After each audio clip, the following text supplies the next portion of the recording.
Find Armstrong number. So हा Armstrong number काय असते? नंबर जो ज्याचा टोटल डिजिट म्हणजे इथे हा 3 डिजिट नंबर आहे. सो हा जाणार क्यूब मध्ये आणि प्रत्येक डिजिट यांची होणार सम.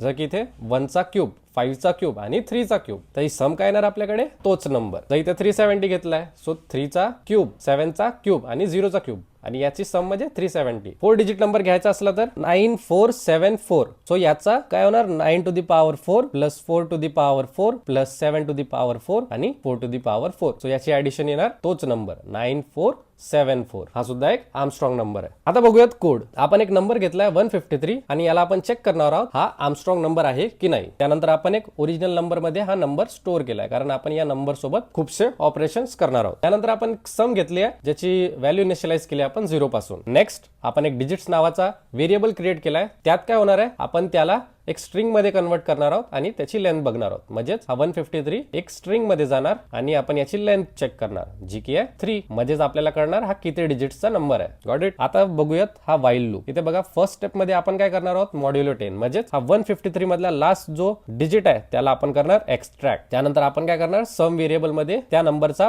पॉवर काढून त्याला सम मध्ये स्टोअर करणार. म्हणजे जिथे हा नंबर 3 काढलाय आपण आणि डिजिट्स काय आपल्याकडे 3, सो 3 टू द पॉवर 3 आणि लास्टला ह्या 153 डिजिट मधून आपण हा 3 नंबर काढून टाकणार आणि जाणार नेक्स्ट डिजिट वर. चला याला डिटेल मध्ये बघूयात काय होत आहे. सो फर्स्ट स्टेप मध्ये काय होणार? आपण हा 3 एक्स्ट्रॅक्ट करणार मॉड्युलो 10 यूज करून आणि त्यानंतर ह्या 3 चा आपण घेऊयात क्यूब, कारण आपले डिजिट्स नंबर ऑफ डिजिट्स किती आहेत? 3. त्यानंतर त्याला सम व्हेरिएबल मध्ये ऍड करूयात. आता झालाय आपल्याकडे 27 आणि लास्टला काय केलं होतं आपण? Divide by 10. म्हणजेच आता नंबर वाचला आपल्याकडे 15. आता 15 मधला 5 एक्स्ट्रॅक्ट करणार, त्याचा क्यूब घेणार आणि त्याला सम व्हेरिएबल मध्ये स्टोअर करणार. म्हणजेच 125 प्लस 27 म्हणजेच 152 आणि लास्टली डिवाइड बाय 10 केलं तर काय उरलं आपल्याकडे? 1. 1 ला आपण एक्स्ट्रॅक्ट केलं, त्याचा क्यूब काढला आणि त्याला ऍड केलं 152 मध्ये. सो आपल्याकडे नंबर आलाय 153 आणि लास्टला आपण काय करणार? 153 जो सम आलाय याला कम्पेअर करणार आपल्या ओरिजिनल नंबर सोबत, जो की होता 153. जर हे दोन नंबर सेम आहेत म्हणजेच आपला नंबर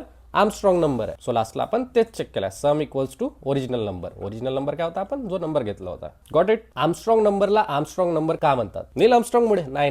आर्मस्ट्रॉंग नाव पडलाय मायकल एफ आर्मस्ट्रॉंग वरून. He was an American mathematician. That's it.